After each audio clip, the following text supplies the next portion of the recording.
Bonjour Jean-Philippe, merci d'avoir accepté Oui. mon invitation à Discover My Job. Tu es donc consultant IT. Peux-tu nous expliquer la formation que tu as suivie? Alors, la formation que j'ai suivie, je suis ingénieur commercial. J'ai fait des études à HEC ULG, maintenant, donc HEC Liège à la base. J'ai choisi ces études, j'hésitais à l'époque justement entre des études en informatique, plutôt ingénieur informatique spécialisé, et puis je me suis dirigé en me disant que c'était des études plus variées.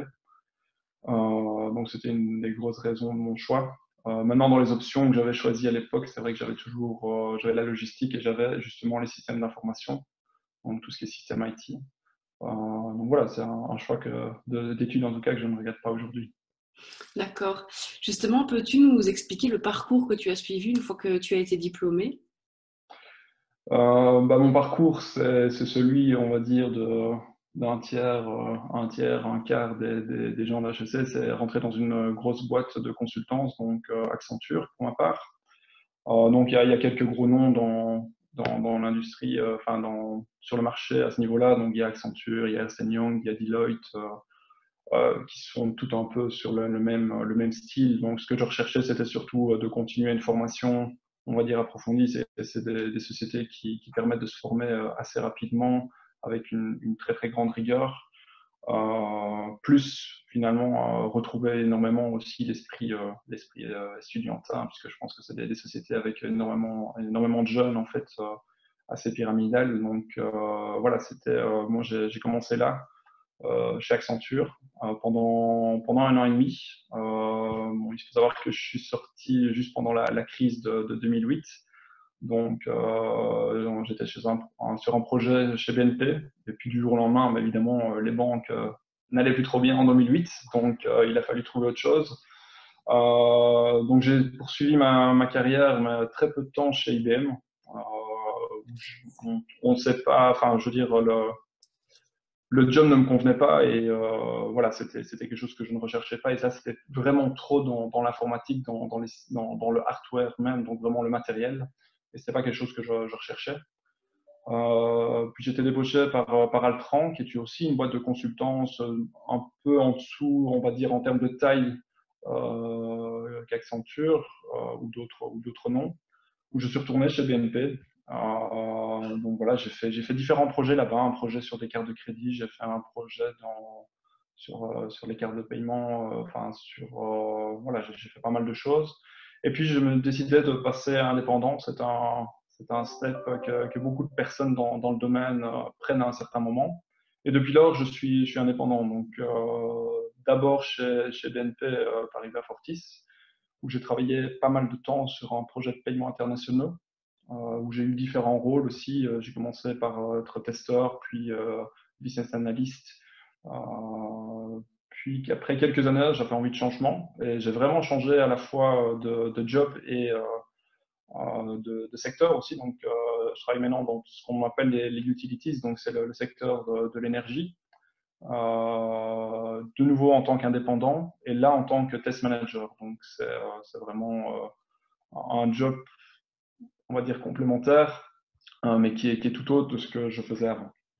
Donc D'accord. voilà, c'est mon parcours. Merci pour ces explications très très claires. Est-ce que tu peux nous expliquer justement en quoi consiste ton boulot aujourd'hui de consultant IT dans la société qui t'occupe entre guillemets? Donc aujourd'hui, mon rôle, c'est test manager. Donc un projet informatique, généralement en plusieurs phases. Donc on commence par définir le besoin du client. On écrit sur papier ce besoin. Ce besoin va être ensuite traduit, on va dire, dans des termes qu'un développeur peut comprendre. Lui, il va travailler de son côté. Et puis à un certain moment, finalement, on va devoir vérifier si la solution que le développeur a mis en place est bien celle auquel le client s'attend. Et donc, derrière tout ça, on écrit des scripts, on écrit des tests qui vont valider l'ensemble des besoins du client. Donc, bah, on part de très haut. Si je reprends, je ne vais pas reprendre l'exemple ici, mais je reprends l'exemple par exemple du système de paiement internationaux chez BNP. On doit effectivement envoyer un paiement international. Ah, ok, mais derrière, ça se traduit de plus en plus en détail et on va de plus en plus dans des termes techniques. Et derrière tout ça, on doit valider que tous les cas de figure qui peuvent arriver. Mais je peux envoyer un paiement en Inde, je peux envoyer un paiement en Chine, je peux envoyer un paiement en Afrique du Sud. Il y a des règles différentes, les numéros de compte sont différents, donc il faut que le système puisse réagir correctement face à toutes les situations possibles. Et le but des tests, c'est de justement vérifier que l'ensemble des situations sont couvertes et répondre aux besoins du client. Et donc moi, mon rôle ici, c'est plus vraiment de tester, mais c'est de gérer une équipe de testeurs et donc de définir la stratégie de test. Parce qu'on peut aussi, on a toujours une limite de temps, une limite de capacité, une limite aussi de budget. Et donc il faut qu'on définisse exactement ce qu'on veut tester dans les limites imparties de budget et de temps, avec la capacité qu'on a. Et donc mon rôle, c'est d'essayer d'avoir la meilleure qualité possible avec les besoins que j'ai à disposition. D'accord, ok. Maintenant, je comprends un petit peu mieux ce que tu m'expliquais. Est-ce que tu as une journée type ou à tout le moins des tâches relativement récurrentes, que ce soit au niveau journalier ou hebdomadaire dans ta fonction?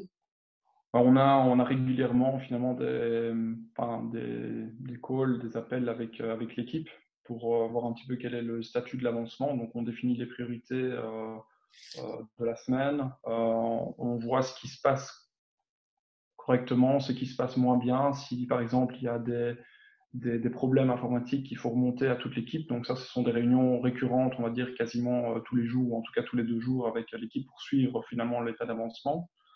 Puis on a des réunions aussi à plus haut niveau, je veux dire, avec le management pour rapporter, envoyer des messages clés vers le management et vers finalement les personnes qui suivent le projet. Ma journée type, sinon, c'est surtout régler les problèmes. En tant que manager, c'est surtout ça. Il y a un système qui ne fonctionne pas, il y a un problème bloquant. Il faut s'assurer que derrière, l'équipe de support a bien pris en compte le ticket, que ça va avancer. Si ça n'avance pas suffisamment, aller trouver les personnes directement. Donc, l'objectif, c'est vraiment de s'assurer que tout tourne d'un point de vue. Un manager doit s'assurer que son équipe peut travailler et éviter toutes les petites embûches qu'il peut y avoir sur le chemin. Donc, c'est un peu ça mon rôle aujourd'hui. D'accord, merci. Est-ce que tu as des parties de ta fonction que tu apprécies tout particulièrement? Ouais, c'est en tout cas, moi, la variété, même au sein même d'un projet, il y a toujours des parties à apprendre, il y a toujours des choses qu'on ne connaît pas, qu'on ne maîtrise pas. Et donc, je pense que le rôle de manière générale, le consultant IT a un rôle assez exceptionnel, c'est qu'il a la chance finalement d'avoir énormément de clients, généralement, énormément de situations, de projets différents, de contextes différents. Donc, c'est le fait de pouvoir tout le temps apprendre. Ça, je pense que c'est vraiment la chose la plus intéressante dans le boulot. C'est ce que je recherche en tout cas, et ça fait toujours travailler l'esprit. Donc, c'est quelque chose que je recherche. D'accord. Je suis sûre que tu me vois venir si jamais je te demande les côtés que tu aimes particulièrement. Est-ce qu'il y a un côté que tu aimes un petit peu moins, un petit bémol à ton métier? Il faut savoir que les projets IT sont généralement des projets avec des budgets assez conséquents. Et qui dit budget conséquent, on dit aussi beaucoup de politique. Et donc, ce que je regrette un peu dans ce monde-là, généralement, c'est le manque de franchise, le manque de transparence que certaines personnes peuvent avoir ou que certains organismes peuvent avoir.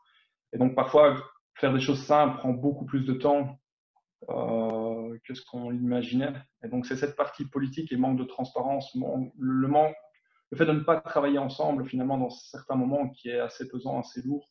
On a l'impression de se battre toujours un peu contre un moulin à vent. Donc, c'est ça un peu je pense que c'est dans beaucoup de jobs aussi, mais particulièrement dans des jobs où il y a énormément de budgets qui sont en jeu.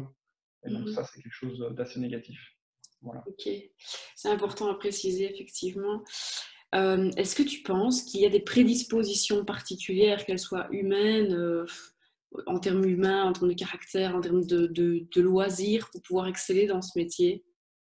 Alors, une chose importante, c'est que dans ce métier, j'ai connu des gens qui avaient des formations diverses et variées. Donc, il n'y a pas une formation qui va qui va permettre d'arriver à ce métier-là. J'ai travaillé avec des gens qui étaient criminologues de formation, par exemple. Ce qui est important dans ce métier, c'est un esprit d'analyse, savoir rapidement faire des liens, remettre des choses dans leur contexte, avoir une vue d'hélicoptère. L'aspect humain a aussi énormément d'importance.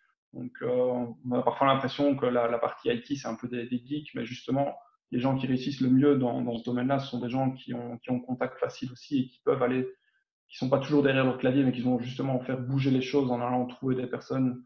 Je pense que ça, c'est extrêmement important et ça manque parfois chez certains. Donc, celui qui combine à la fois l'esprit analytique, je pense, et l'aspect humain a toutes les chances pour réussir dans ce domaine-là. D'accord.